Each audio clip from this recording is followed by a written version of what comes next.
ಕಾಮುಕ ವಂಚಕ Ayurvedic doctor Vinay Kumar ಪ್ರಕರಣವನ್ನು ಮುನ್ನೆಲೆಗೆ ತಂದಂತಹ ಮಹಿಳೆ ಅಂದರೆ ನೊಂದ ಮಹಿಳೆಯನ್ನು ಮೊಟಕಿದ್ದಾರೆ. ಈ ಒಂದು ಪ್ರಕರಣನ ಹೇಗೆ ಮುನ್ನೆಲೆಗೆ ಬಂತು ಅಥವಾ ಈ ಒಂದು ವಿನಯ್ನ ಈ ಒಂದು ಆಟ ಅಥವಾ ಈ ಒಂದು ವಂಚನೆ ಪ್ರಕರಣ ಯಾವ ರೀತಿ ಇವ್ರಿಗೆ ತಿಳಿತು ನನ್ನ ಅವ್ರ ಹತ್ರನೇ ಕೇಳ್ತಾ ಹೋಗ್ತೇನೆ. ಮೇಡಮ್ ನಮಸ್ತೆ. ಬಹುಶಃ ಭಾಳ ನೊಂದಿದ್ರೆ ಈ ಒಂದು ಪ್ರಕರಣದಲ್ಲಿ. ವಿನಯ್ ಈ ವೈದ್ಯ ಏನಿದ್ದಾರೆ, ಈ ವಿನಯ್ ಈ ರೀತಿ ವಂಚಕ, ಈ ರೀತಿ ಟಾರ್ಚರ್, ಈ ರೀತಿ ಬೇರೆ ಬೇರೆ ಪ್ರಕರಣಗಳು ಭಾಗಿಯಾಗಿದೆ, ಹೆಂಗೆ ಗೊತ್ತಾಯಿತು ನಿಮಗೆ?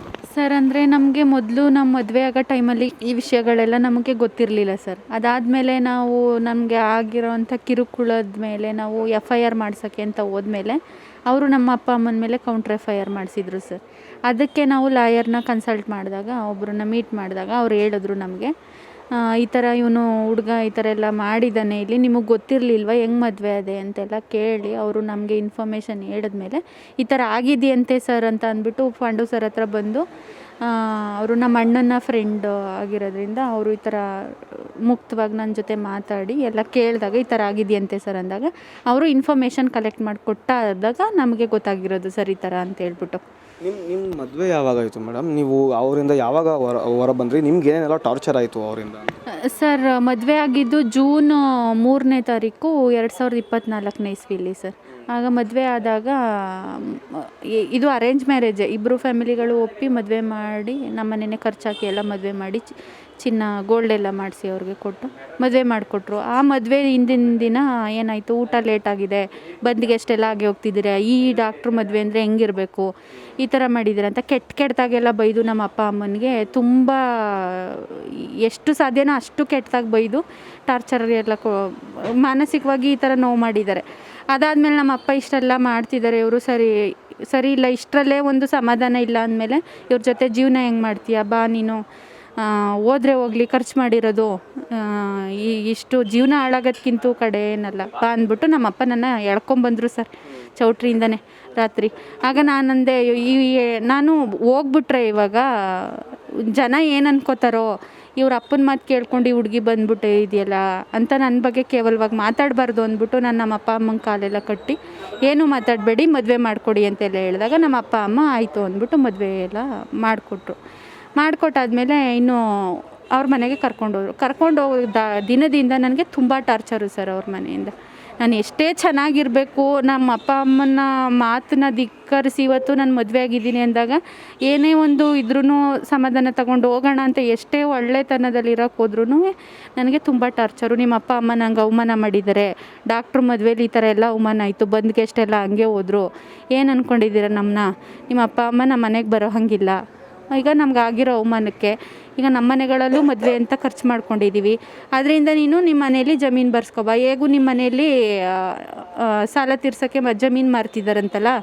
ಬರ್ಸ್ಕೊಬರ್ಬೇಕು ಅಂದ್ಬಿಟ್ಟು ಹೊಡಿಯೋದು, ಬಡಿಯೋದು, ರಿವಾಲ್ವರ್ ಹಿಡಿಯೋದು, ಸಾಯಿಸ್ಬಿಡ್ತೀನಿ, ಈಗಾಗಲೇ 1-2 ಹುಡುಗಿರನ್ನ ಸಾಯಿಸಿದ್ದೀನಿ, ನೀನು ಯಾವ ಲೆಕ್ಕ, ಈ ಥರ ಹೇಳ್ತಿದ್ದ. ಆಗ ನಾನು ನಮ್ಮ ಅಪ್ಪ ಅಮ್ಮ ಏನಂತ ಹೇಳಿದ್ರು, ನಮ್ಮ ಅಪ್ಪ ಅಮ್ಮಂಗೆ ಫೋನ್ ಮಾಡಿ ಹೇಳಿದಾಗ, ಅಮ್ಮ ಈ ಥರ ಅಂತಿದ್ದಾರೆ, ನಾನು ಏನಾದರೂ ಮಾಡಿ ಸಾಯಿಸ್ಬಿಡ್ತಾರೆ, ನೀವು ಬನ್ನಿ ಅಂತ ಹೇಳಿದೆ. ಆಗ ನಮ್ಮಮ್ಮ ಬರ್ತೀನಿ, ಏನೂ ಮಾಡ್ಕೊಬೇಡ, ನೀನು ಸಮಾಧಾನವಾಗಿರು ಅಂತೆಲ್ಲ ಹೇಳಿ ಇರಿಸಿದ್ರು.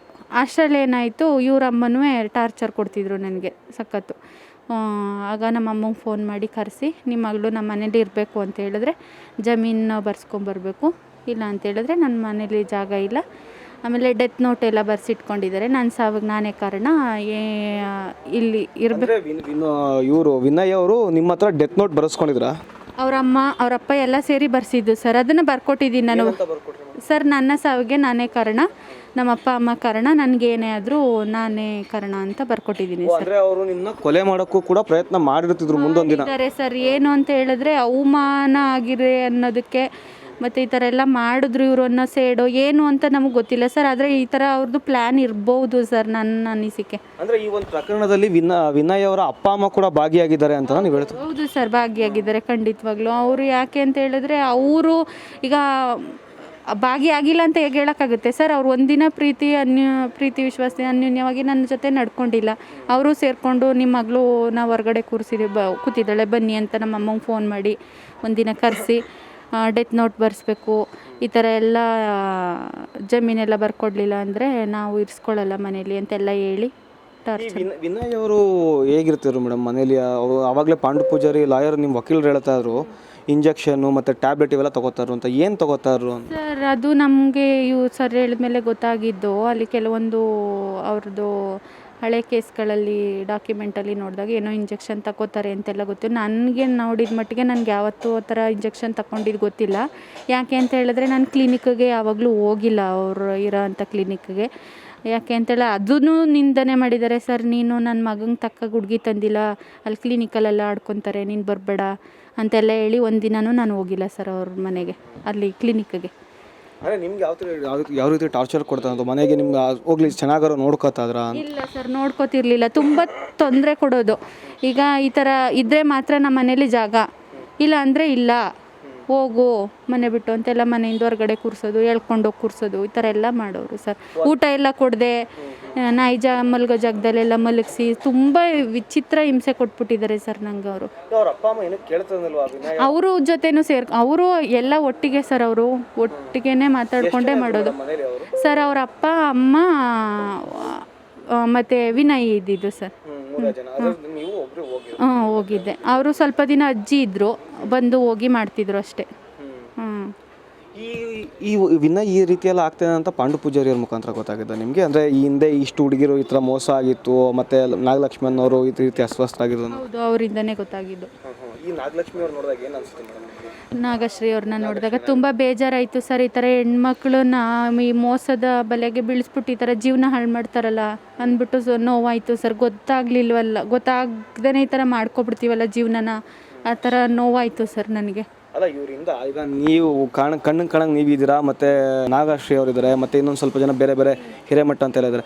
ಸೊ ಈ ಕಣ್ಣು ಕಾಣಂಗೆ ಇಷ್ಟು ಜನ ಇದ್ದಾರೆ, ಕಣ್ಣಿಗೆ ಕಾಣಿದ್ರೆ ಇನ್ನೆಷ್ಟು ಜನ ಇರ್ಬೋದು ಅಂತ ಆ ಥರ ಅನ್ನಿಸ್ತಾ ಇದೆ ಸರ್ ಇವಾಗ. ಈಗ ಅವರು ಬೆಳಕಿಗೆ ಬಂದಿರೋದು ಇಷ್ಟ ಆದರೆ ಇವನು ಎಷ್ಟು ಜನಕ್ಕೆ ಮೋಸ ಮಾಡಿದಾನೋ ಅದು ನಮಗೆ ಗೊತ್ತಿಲ್ಲ. ಇದರಿಂದ ನೋಡಿ ನಮಗೂ ಈ ಥರ ಅನ್ಯಾಯ ಆಗಿದೆ ಅಂತ ಬರ್ಬೋದೇನೋ ಅಂತ ಅಂದ್ಕೊಂಡಿದ್ದೀನಿ, ಗೊತ್ತಿಲ್ಲ. ಆದರೆ ಇವನು ಮಾಡಿರೋ ಅಂಥ ಮೋಸಗಳಿಗೆ ಇವನಿಗೆ ತಕ್ಕ ಶಿಕ್ಷೆ ಆಗಬೇಕು ಅನ್ನೋದೇ ನಮ್ಮ ಉದ್ದೇಶ ಸರ್. ಮೇಡಮ್, ಇನ್ನು ಆಯುರ್ವೇದಿಕ್ ಡಾಕ್ಟರ್ ಆಗಿದ್ದಾರೆ, ಈಗ ಎಲ್ಲಿ ಪ್ರಾಕ್ಟೀಸ್ ಮಾಡ್ತಾರೆ, ಹೆಂಗಿದ್ದಾರೆ ಸರ್? ಅಂದರೆ ನಮ್ಮೂರಿಂದ ಸರ್, ನಮ್ಮದು ಕೊಳುವಿಗೆ ಅಂತ, ಅಲ್ಲಿಂದ ಒಂದು 7 ಕಿಲೋಮೀಟ್ರ್ ಹನಗೂಡು ಪಾರ್ವತಮ್ಮ ಕ್ಲಿನಿಕ್ ಅಂತ ಇಟ್ಕೊಂಡಿರೋದು ಇವರು, ಅಲ್ಲಿ ಇದ್ದಾರೆ ಸರ್ ಇವರು.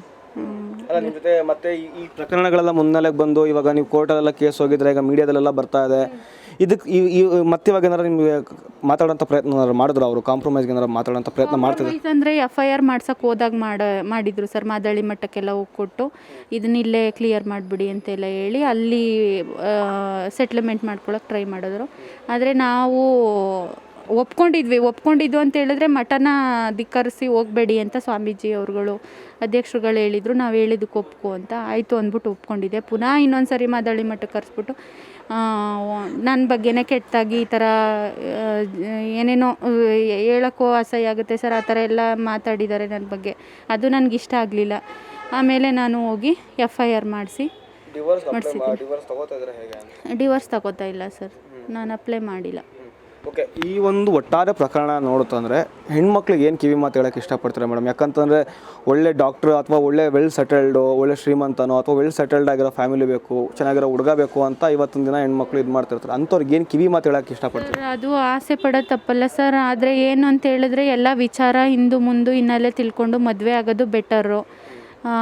ಯಾರೋ ಒಬ್ಬರು ಈಗ ಅವ್ರ ಬಗ್ಗೆ ಒಂದು ಸ್ವಲ್ಪ ಏನಾದರೂ ಹೇಳ್ತಿದ್ದಾರೆ ಅಂದಾಗ ಅದ್ರ ಬಗ್ಗೆ ಡೀಪಾಗಿ ಯೋಚನೆ ಮಾಡಿ ತಿಳಿದು ಮದುವೆ ಆಗೋದು ಒಳ್ಳೆಯದು ಸರ್. ಈಗ ನಾವು ಮಾಡ್ಕೊಂಡಂಗೆ ಯಾರೂ ಮಾಡ್ಕೋಬಾರ್ದು, ನಮಗಾದ ಅನ್ಯಾಯ ಮತ್ತು ಇನ್ನೊಂದು ಯಾವುದೇ ಹುಡುಗಿಗೂ ಆಗಬಾರ್ದು ಅನ್ನೋದು ನನ್ನ ಒಪಿನಿಯನ್ಸ್. ಕಡೆ ಪ್ರಶ್ನೆ, ಡಾಕ್ಟರ್ ವಿನಯ್ಗೆ ಏನು ಶಿಕ್ಷೆ ಆಗಬೇಕು ಅಂತ ಕೇಳ್ಕೊತೀರ ಸರ್? ಕಾನೂನು ಪ್ರಕಾರ ಇವನು ಮಾಡಿರೋಂಥ ಮೋಸಕ್ಕೆ ಏನು ಶಿಕ್ಷೆ ಕೊಡ್ತಾರೆ ಅದು ಅವ್ರಿಗೆ ಈ ಥರನೇ ಆಗಬೇಕು ಅಂತ ಹೇಳಕ್ಕೆ ಬರಲ್ಲ ಸರ್. ಅದು ಕಾನೂನು ಮೇಲೆ ಡಿಪೆಂಡು.